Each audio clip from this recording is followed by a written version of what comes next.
ለዛሬ ይዤላችሁ የመጣሁት ከባብ እንዴት እንደሚሰራ ነው። በቤት ውስጥ ልክ እንደመጣም እንዲናረግ የመጣም ከቤት ይበልጣል እንጂ የቤቱ እና ደግሞ ይህንን ዳቦ ፈጣይር ነው። ውስጡ በዶሮ ነው። በፈለጋችሁት አትክልት መስራት ትችላላችሁ። መጀመሪያ ከባብ እንዴት እንደሚሰራ ላሳያችሁና አያችሁት? ጮማ ስጋ፣ ቀይ ስጋና በቅዱኒስ፣ ቲማቲም፣ ቀይ ሽንኩርትና የፈረንጅ ቃሪያ በመክተፊያ በማሽን ፈጨሁኝ። ውሃውን አጠለልኩትኝ። ከዛም በኋላ ውሃው ምንም ውሃ መኖር የለበትም። ስጋው ላይ ያደረኩኝ 2 ማንኪያ ፍርኖ ዱቄት፣ ጨው፣ ድብልቅ ቅመም፣ ቀረፋና ቁንደ በርበሬ፣ 1 ማንኪያ የቲማቲም ድልህ አድርጌ በደንብ ለውሰዋለሁኝ። የምትገዙት ወይም የእናንተ ያላችሁ ስጋ ያለው ቤት ውስጥ ያለው ጮማ ያለው ከሆነ ጮማ የበዛበት ከሆነ ጮማ ለብቻ መጨመር አይጠበቅባችሁም። እኔ የተጠቀምኩት ስጋ ከበረዶ ቤት የሚሸጥ ሙተለጅ ወይም ፍሮዝን የሆነ ስጋ ነው የገዛሁትኝ። ከዛን ጮማ ስጋ ቤት ነበረ። መጀመሪያ ስጋውን ፈጨሁትኝ ደግሜ ማለት ነው በሽንኩርት መክተፊያ። ከዛ ጮማ እንደገና ጮማ ፈጨሁኝ ለብቻ ማለት ነው። ከዛን አንድ ላይ እንደዚህ እንደምታዩት አደባለኩኝ። ይሄኛው ሲክ ይባላል በአረብኛ። ሁለቱን እንጨት አንድ ላይ ያስኩኝ በደንብ አድርጌ እጄን በጎርጓዳ ሳህን ውስጥ ባለው ቀዝቃዛ ውሃ እየነከርኩኝ እንደዚህ አስተካከልኩት። በሲክ በሚባለው እንጨት ሲክ የብረቱ ካላችሁ ግልግል። ታዲያ ጠርዙን ጫፍና ጫፉን አስተካክሉት። ሸንተረር በጣታችሁ እንደዚህ አውጡ። የእንጨት ከሌላችሁ ደግሞ እንዴት እንደምትጠቀሙ እኔ ያሳያችኋለሁ። ያው በእንጨት አለ ያለ እንጨት አለ። እሺ እዚህ ጋር ማንኪያ የፈለጋችሁት ብረትም እንጨትም ሊሆን ይችላል። ቀዝቃዛ ውሃ ውስጥ እየነከራችሁ የሚይዝባችሁ ከሆነ ማለት ነው። እንደምታዩት መስመር ታወጣላችሁ። መስመሩ ግን እታች ድረስ ማለፍ የለበትም። ጠርዙን አስተካክሉት። ማለት መቁረጥ የለብንም። ለምን ሲበስል ራሱ ቆርስ እንዳይልብን ማለት ነው። የተያያዘ እንዲሆን ጠርዙ ድረስ እስከ መጨረሻ አትሂዱ። እሺ ማንኪያ የክብ ነገር ከሌላችሁ ማንኛውም ሊሆን ይችላል ብያችኋለሁ። ቅርጽ የምታወጡበት ከሌላችሁ በጣታችሁ እንዴት እንደምትጠቀሙ እኔ እዚህ ጋር እንዴት ተሰራ ማለት ነው። አያችሁት? በጣታችሁ ውሃ እየነከራችሁ ጮማ ስጋ ስለሆነ በጣም የላመ ስጋ ስለሆነ ሊይዝ ይችላል እጃችሁ ላይ። ለዛ ነው ቀዝቃዛው ያስፈልገው ማለት ነው። እንደምታዩት እንደዚህ አድርጌ ፍሪጅ ውስጥ ነው ያደረኩት፣ በረዶ ቤት ማለት ነው። ከበረዶ ሲወጣ ይወት እንዴት እንደያዘ። ከዛ ኦቭኑ ለ10 ደቂቃ ሞኩኝ። ከዛን ኦቭን ውስጥ ከተትኩትኝ። ከስር መቅላት ሲጀምር ከላይ ለኮስኩኝ። ከስር አጥፍቼ ሰላጣ አዘጋጀው፣ ሽንኩርት አዘጋጀው። ቅድም ቲማቲም፣ ቀይ ሽንኩርትና የፈረንጅ ቃሪያ አንድ ላይ በማሽን ከትፌ በወንፊት አጥልዬ አይታችኋል አይደል? ውሃውን እሱን ውሃ ቂጣ ላይ እንደዚህ ያደርጋለሁ ማለት ነው። ከባቡን ለማቅረብ ማለት ነው። ቅድም ያያችሁት ሽንኩርት ደግሞ ምንድነው? ነጣ ያለው ሽንኩርት፣ ማንኛውም ሽንኩርት ይችላል። ነጣ ያለው ቆንጆ ነው፣ ብዙ አይረብሽም ሽታው ማለት ነው ጣዕሙ ሲበላ። እሱን በቅዱኒስ ትንሽዬ፣ ሱማቅ፣ ጨውና ሎሚ ዘይቱን ትንሽ አድርጌ ሽንኩርቱን ለወስኩት፣ ጥሬውን ማለት ነው ሳይበስል ሽንኩርቱ። ከዛ እንደዚህ ጋር አምጥቼ እንደዚህ ሳቄጣው ላይ አድርጌ ከባቡን ከላይ አድርጌ አቀረብኩላችሁ ማለት ላይ። ይሄ እርጎ ነው። ሱማቅ ነሰነስኩበት። ሰላጣው ይኸውላችሁ ሱማቅ የነሰነስኩበት። ሱማቅ ከሌላችሁ ፍልፍል አስዋድ የምትፈልጉትን ፍሌቨር እርጎ ላይ ማድረግ ትችላላችሁ። ከዛ እንደዚህ ብታቀርቡት ቆንጆዬ የመጣም ምግብ ቤት ውስጥ ሰራን ማለት ነው። ሊጡን ለማውካት የሚያስፈልገን 1 ኩባያ ወተት፣ ሩብ ኩባያ ዘይት፣ 1 ማንኪያ ስኳርና 1 ማንኪያ እርሾ በትልቁ ማለት ነው ማንኪያ ትደባልቃላችሁ። ከርናችሁ ኩፍ እስኪል ትጠብቃላችሁ ወይ ለ5-10 ደቂቃ። ከዛም በኋላ 2 ኩባያ ከግማሽ ፍርኖ ዱቄት እናረጋለን። ጫው እናረግበታለን። በትንሿ ማንኪያ 1 ቤኪንግ ፓውደር እናረግና እሽት አድርገን እናቦካዋለን ማለት ነው። መጀመሪያ ላይ ግን ወተቱን፣ ዘይቱንና እርሾውን፣ ስኳሩን በጥብጠን ለ5-10 ደቂቃ እናስቀምጠዋለን። በደንብ እሽት አድርገን ካቦካን በኋላ በጎርጓዳ ሳህን ትንሽ ዘይት አረኩኝ። ከዛ እንዲያርጌ ሻፍኝ አስቀመጥኩት ማለት ነው። እሱ ኩፍ እስከሚል ውስጡ ሻሹ ማድረገው ነገር እንሰራለን።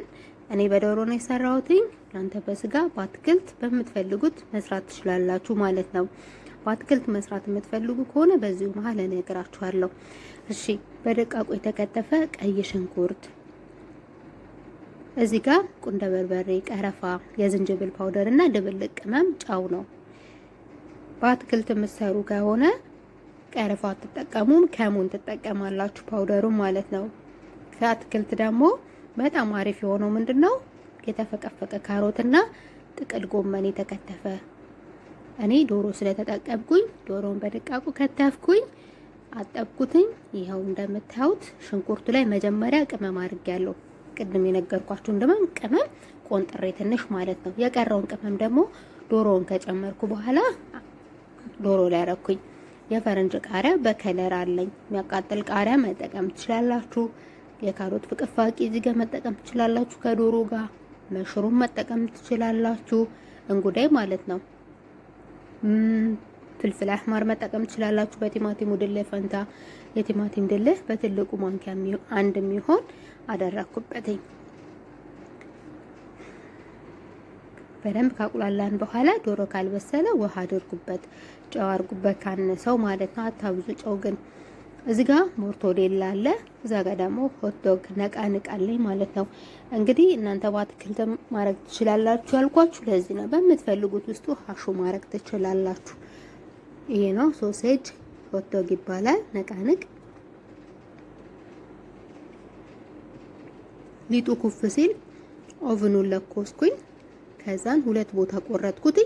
አንዱ ትልቅ አንዱ ትንሽ የሆነ ሊጥ ነው የቆረጥኩት ማለት ነው። በተመሳሳይ እዳምጠዋለሁኝ። መዳመጫው ላይ ፍርኖ ዱቄት አደርጋለሁኝ። ከዛን መጀመሪያ ትልቅ የሚባለው ሊጥ እዳምጣለሁ ማለት ነው። በመጋገርበት ሳህን ኩኪንግ ፔፐር አድርጌያለሁ። ወረቀቱ ከሌላችሁ ማብሰያው ዘይት ቀቡት የምትጋግሩበትን ሳህን ማለት ነው። ከዛን ሊጡን ተዳምጡና መትጋግሩበት ሳህን ላይ ታረጉታላችሁ።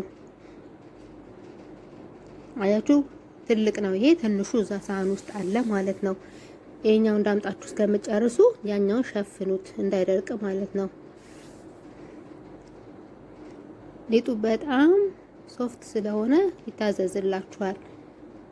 በእጃችሁ ራሱ ብዳም እንደዚሁ ብታስተካክሉት ይዳም እንትን ይላል፣ አሪፍ ነው የሚሆነው። አያችሁት? በሳህን አረኩኝ። ጅብን ሞዘሬላ ነው የማረግበት።